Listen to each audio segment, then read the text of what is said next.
لننشر الخير في الكون الذي حار. 6 عورتوں کے گناہ اور ان پر نازل عذاب الہی کو بیان فرمایا ہے۔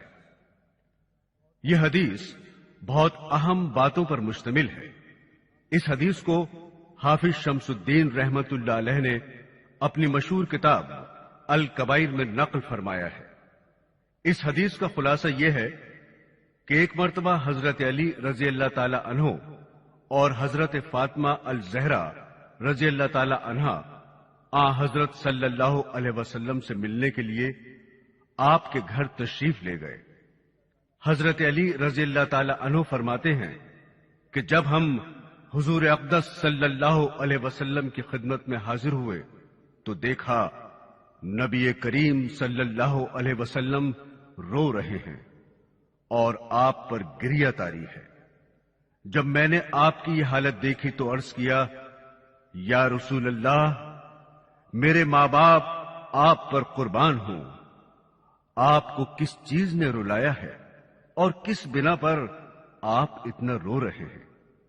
آپ صلی اللہ علیہ وسلم نے جواب میں فرمایا، میں نے شب معراج میں اپنی امت کی عورتوں کو جہنم کے اندر قسم قسم کے عذابوں میں مبتلا دیکھا، اور ان کو جو عذاب ہو رہا تھا وہ اتنا شدید اور ہولناک تھا کہ اس عذاب کے تصور سے مجھے رونا آ رہا ہے۔ محترم خواتین، سرکار دو عالم صلی اللہ علیہ وسلم کی اپنی امت پر اتنی شفقت ہے کہ ہم اس کا اندازہ بھی نہیں کر سکتے۔ مثلا ایک انتہائی مہربان اور شفیق ماں جو اپنی اولاد پر جان قربان کر دینے والی ہو، اگر وہ ماں اپنی اولاد کو جیل کے اندر سخت قسم کی سزائیں سہتے ہوئے دیکھے تو یقیناً اس ماں کا کلیجہ منہ کو آ جائے گا، اور ان سزاؤں کو دیکھ کر وہ ماں باپ یقیناً رو پڑیں گے۔ اور حضور اقدس صلی اللہ علیہ وسلم کی شفقت اور محبت تو ساری دنیا کی ماؤں سے کہیں زیادہ بڑھ کر ہے۔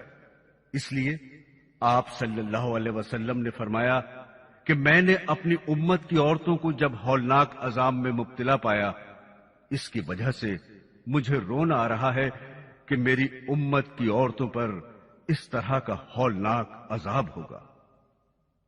اس کے بعد حضور اقدس صلی اللہ علیہ وسلم نے اس کی وضاحت فرمائی کہ میں نے جہنم کے اندر عورتوں کو کس کس طرح عذاب میں مبتلا دیکھا۔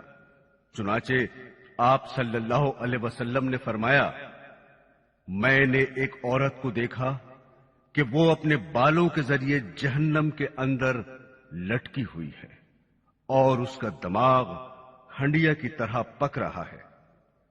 ایک تو خود جہنم کے اندر ہونا بذات خود کتنا ہولناک عذاب ہے۔ اللہ تعالی ہم سب کو اپنی پناہ میں رکھے، آمین۔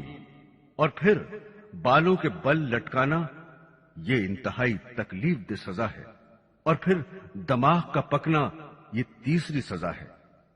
پھر فرمایا، میں نے دوسری عورت کو جہنم میں اس طرح دیکھا کہ وہ زبان کے بل لٹکی ہوئی ہے۔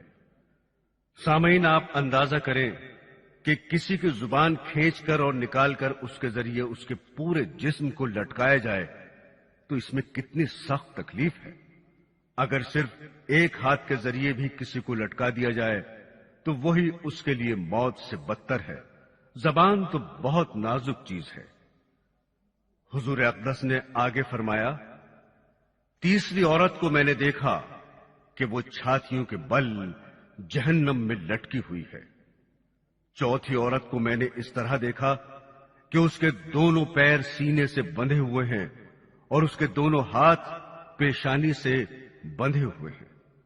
پانچویں عورت کو میں نے اس حالت میں دیکھا کہ اس کا چہرہ خنزیر کی طرح ہے اور باقی جسم گدھے کی طرح ہے، مگر حقیقت میں وہ عورت ہے اور سانپ بچھو اس کو لپٹے ہوئے ہیں۔ چھٹی عورت کو میں نے اس حالت میں دیکھا کہ وہ کتے کی شکل میں ہے اور اس کے منہ کے راستے سے جہنم کی آگ داخل ہو رہی ہے اور پاخانے کے راستے سے آگ نکل رہی ہے، اور عذاب دینے والے فرشتے جہنم کے گرز اس کو مار رہے ہیں۔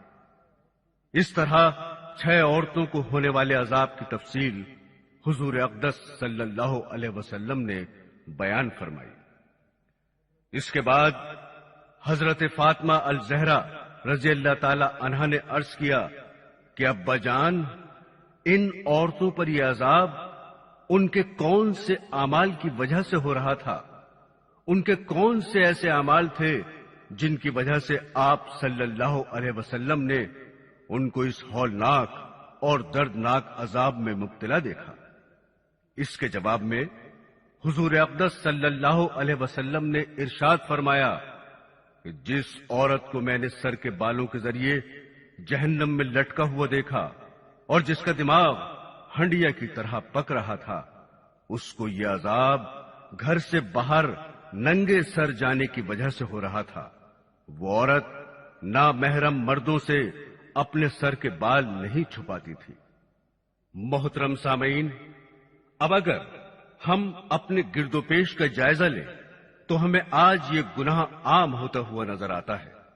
حالانکہ خواتین کے لیے حکم یہ ہے کہ سر کے بال ان کے ستر کا حصہ ہیں، کیونکہ عورت کا پورا جسم سر سے پاؤں تک سوائے چہرے کے اور سوائے دونوں ہتھیلیوں کے اور دونوں پیروں کے پورا جسم ستر ہے، جس کو نماز میں چھپانا فرض ہے، کیونکہ اگر نماز میں کم از کم چوتھائی سر کے بال کھل جائیں إلى الدنيا كي ندعو إلى الله لننشر الخير في الكون الذي حار